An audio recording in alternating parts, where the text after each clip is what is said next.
안녕하세요, 여러분. 오늘도 건강한 하루 보내고 계신가요? 요즘 아침 저녁으로 날씨가 많이 쌀쌀해졌죠? 이렇게 기온이 떨어지기 시작하면 우리 몸도 자연스럽게 변화에 적응하느라 애를 씁니다. 그런데 혹시 최근에 이런 경험 있으셨나요? 계단 오를 때 숨이 예전보다 더 가쁘게 느껴진다거나, 아침에 일어났을 때 목이 칼칼하고 기침이 자꾸 나온다거나, 감기 기운이 있는 것 같은데 며칠이 지나도 시원하게 낫지 않는다거나, 아, 나이가 드니까 그런가 보다 하고 넘기시는 분들 많으실 겁니다. 하지만 오늘 꼭 말씀드리고 싶은 게 있어요. 이런 증상들이 단순한 감기 전조 증상이 아닐 수 있다는 사실입니다. 최근 보건당국 발표에 따르면 65세 이상 어르신들 사이에서 독감, RSV 바이러스, 그리고 폐렴 환자가 예년보다 빠르게 증가하고 있다고 합니다. 특히 올해는 기온 변동폭이 커서 면역력이 떨어지기 쉬운 환경이 오래 지속되고 있어요. 문제는 대부분 조금 쉬면 낫겠지 하면서 방치하다가 상태가 악화되는 경우가 많다는 겁니다. 오늘 영상에서는 여러분의 건강을 지키기 위해 꼭 알아야 할 4가지를 차근차근 알려드리겠습니다. 첫 번째, 왜 올겨울 호흡기 질환이 유독 위험한지.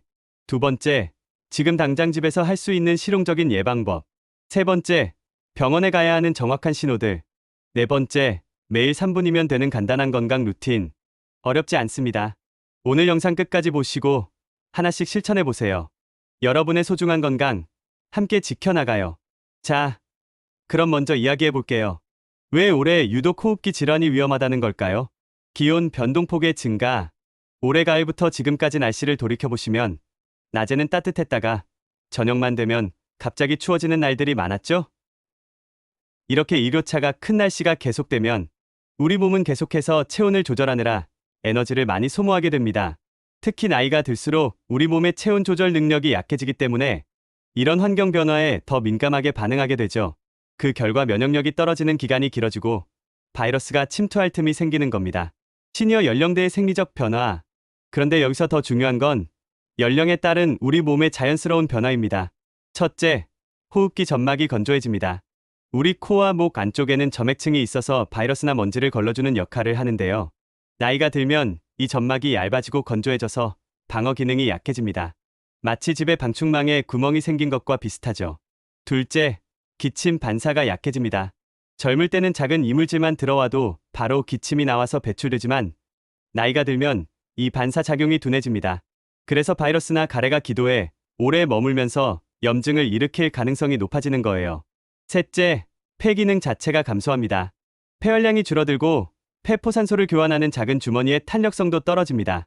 이렇게 되면 산소 교환 효율이 낮아져서 조금만 움직여도 숨이 차고 회복하는 데 시간이 더 걸리게 됩니다. 왜 독감과 RSV가 특히 위험한가? 그래서 젊은 사람들에게는 그냥 심한 감기 정도로 지나갈 수 있는 독감이나 RSV 바이러스가 65세 이상 어르신들에게는 전혀 다른 이야기가 됩니다. 독감은 단순히 기침과 열만 일으키는 게 아니라 전신염증 반응을 유발해서 심장에 부담을 주고 폐렴으로 진행될 위험이 높습니다. 실제로 독감 합병증으로 인한 입원 환자의 70% 이상이 65세 이상이라는 통계도 있어요.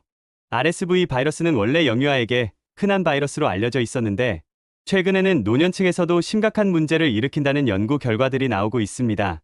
특히 만성질환이 있으신 분들은 RSV 감염 시 호흡곤란이 빠르게 진행될 수 있어요. 별일 아니겠지라는 생각이 가장 위험합니다. 많은 어르신들이 나는 평생 튼튼하게 살았는데 이 정도 기침쯤이야 하고 대수롭지 않게 여기시는 경우가 많습니다. 하지만 호흡기 질환의 특징은 초기에는 가볍게 시작되지만 일단 악화되기 시작하면 급격하게 나빠진다는 점입니다.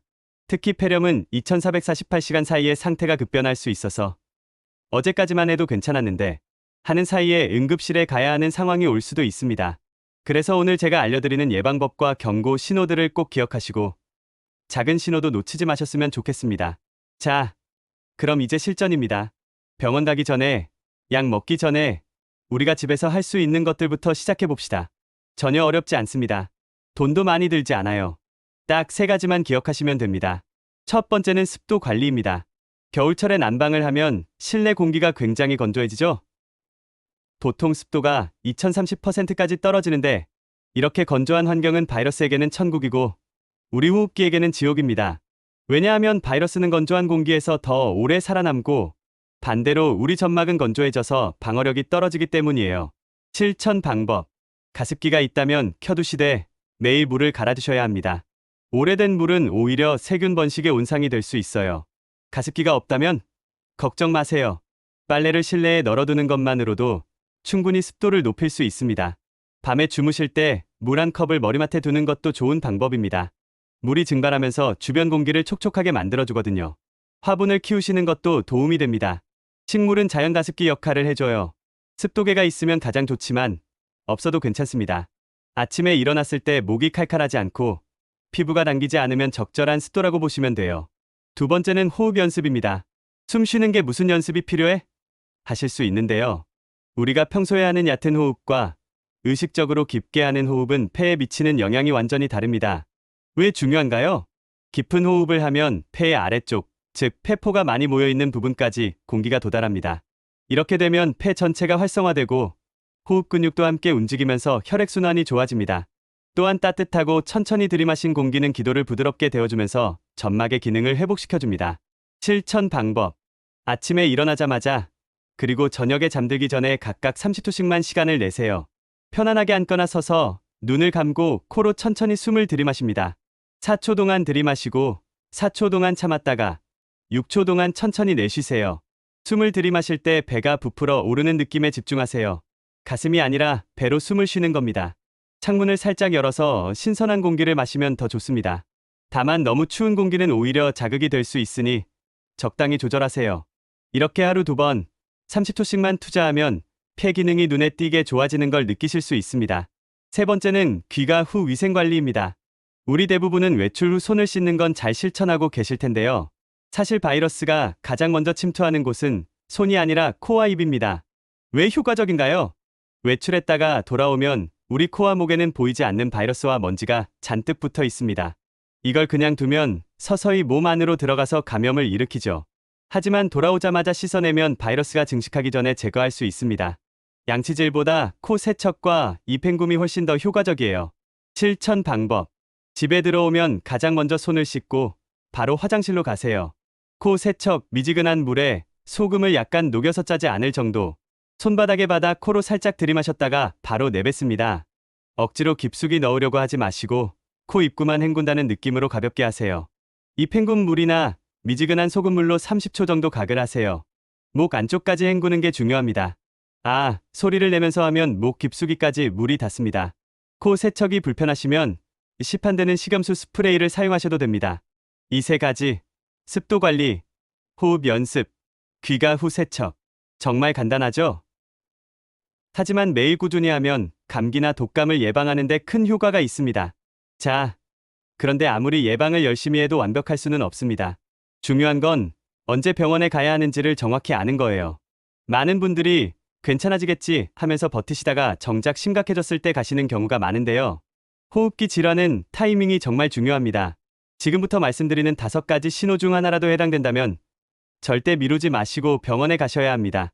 기침이 4일 이상 잦아든 느낌이 없다. 보통 감기 기침은 23일 정도 지나면 조금씩 나아지는 느낌이 듭니다. 기침 횟수가 줄어들거나 강도가 약해지거나 밤에 잠을 자는데 방해가 덜 되거나 하는 식으로요. 그런데 4일이 지나도 전혀 나아지는 기미가 없고 오히려 더 심해진다면 이건 단순 감기가 아닐 가능성이 높습니다. 기관지염이나 폐렴으로 진행되고 있을 수 있어요. 특히 밤에 기침 때문에 잠을 못 주무시거나 기침할 때 가슴이 아프다면 더욱 서둘러 진료를 받으셔야 합니다. 숨이 조금만 걸어도 차오르는 느낌이 든다. 평소에는 괜찮았는데 요즘 들어 화장실 가는 것만으로도 숨이 차거나 방 안에서 조금만 움직여도 가쁜 느낌이 든다면 이건 폐 기능에 문제가 생겼다는 신호입니다. 특히 누워있을 때보다 앉아있을 때 숨쉬기가 더 편하다고 느껴진다면 이건 심장이나 폐에 체액이 고이고 있을 가능성이 있어요. 이런 경우 바로 응급실에 가셔야 합니다. 가래색이 노랗거나 초록으로 변한다. 가래는 우리 몸의 신호등 같은 겁니다. 투명하거나 흰색 가래는 바이러스성 감염일 가능성이 높고 대부분 시간이 지나면 좋아집니다. 하지만 가래색이 노랗게 변하거나 초록색을 띠거나 심지어 피가 섞여 나온다면 이건 세균 감염이 진행되고 있다는 뜻입니다. 폐렴의 가능성이 높아요. 가래에 피가 섞여 나오는 건 절대로 무시하면 안 되는 증상입니다. 즉시 병원에 가셔야 합니다. 식욕이 급격히 떨어진다. 감기 걸렸는데 밥맛이 없는 게 당연하지 않나요? 하실 수 있는데요. 정도가 문제입니다. 하루 이틀 정도 입맛이 없는 건 괜찮지만 3일 이상 거의 아무것도 못 드시고 물조차 마시기 힘들다면 이건 몸이 심각하게 탈진하고 있다는 신호입니다. 특히 노년층은 한 끼만 걸으셔도 급격히 체력이 떨어지고 회복이 더뎌질 수 있습니다. 탈수가 시작되면 상태가 빠르게 악화될 수 있어요. 평소보다 훨씬 쉽게 피로해진다. 나이 들어서 그런가 보다 하고 넘기시는 경우가 많은데요. 갑자기 기운이 없고 침대에서 일어나기도 힘들고 멍하니 앉아만 있게 된다면 이건 몸이 감염과 싸우느라 모든 에너지를 쓰고 있다는 뜻입니다. 특히 열이 있으면서 극심한 피로감을 느낀다면 독감이나 폐렴 가능성이 높으니 꼭 진료를 받으세요. 이 5가지 신호 꼭 기억하시고 가족들과도 공유하세요. 나는 괜찮아. 조금만 쉬면 돼 하는 마음보다 혹시 모르니 한번 봐보자 하는 마음이 생명을 구할 수 있습니다. 자, 이제 마지막입니다. 오늘 배운 내용을 바탕으로 매일 실천할 수 있는 간단한 루틴을 알려드릴게요. 하루에 딱 3분입니다. 아침에 일어나서 하셔도 되고 저녁에 TV 보시다가 광고 시간에 하셔도 됩니다. 1단계 30초 가슴 열기 스트레칭. 먼저 의자에 편하게 앉으세요. 등받이에 등을 기대지 마시고 허리를 곧게 펴고 앉습니다. 양손을 깍지 끼고 머리 뒤로 가져가세요. 그리고 팔꿈치를 천천히 뒤로 벌리면서 가슴을 쭉 펴줍니다. 이때 고개는 살짝 위를 바라봐 주세요. 이 자세로 깊게 숨을 들이마시고 5초 유지했다가 천천히 내쉬면서 원래 자세로 돌아옵니다. 이걸 3번 반복하세요. 총 30초면 됩니다. 왜 하는 걸까요? 우리가 평소에 앉아있거나 누워있을 때는 가슴이 구부정하게 오므라들어 있습니다. 이렇게 되면 폐가 제대로 펴지지 못하고 호흡이 얕아지죠. 가슴을 활짝 펴주면 폐가 충분히 확장될 공간이 생기고 호흡 근육도 함께 깨어납니다. 2단계 1분 복식 호흡.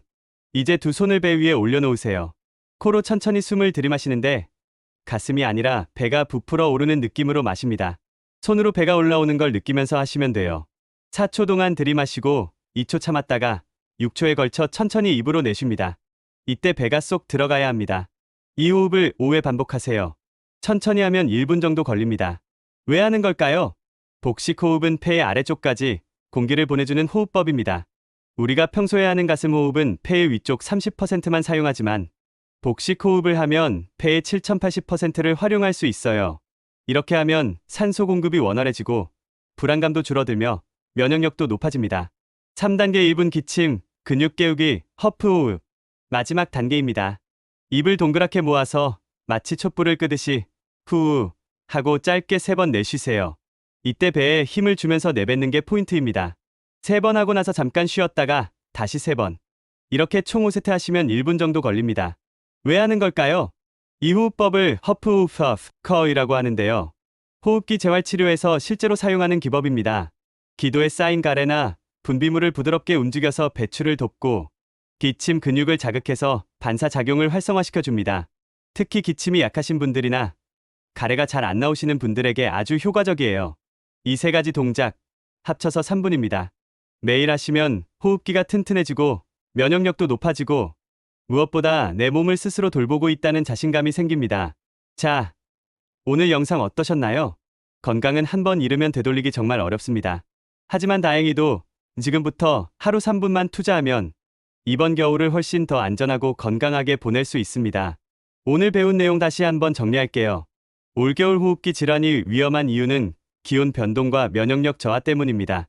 집에서 할 수 있는 예방법 습도 관리, 호흡 연습, 귀가 후 세척, 병원 가야 하는 신호 5가지 기침 4일 이상, 호흡곤란, 가래 색 변화, 식욕 저하, 극심한 피로, 매일 3분 루틴 가슴 열기, 복식 호흡, 허프 호흡. 오늘 당장, 지금 이 순간부터 시작해보세요. 여러분의 건강은 여러분이 지키는 겁니다. 마지막으로 여쭤볼게요. 올겨울, 여러분이 가장 걱정되는 건강 문제는 무엇인가요? 오늘 영상에서 알려드린 3분 루틴, 혹시 따라해보셨나요? 댓글로 꼭 남겨주세요. 여러분의 경험과 고민이 다른 분들께 큰 힘이 되고 더 좋은 콘텐츠를 만드는 데 도움이 됩니다. 영상이 도움이 되셨다면 구독과 좋아요, 알림 설정도 부탁드려요. 다음 영상에서는 겨울철 관절 건강 지키는 법에 대해 알려드릴게요. 오늘도 건강하고 행복한 하루 보내세요. 감사합니다.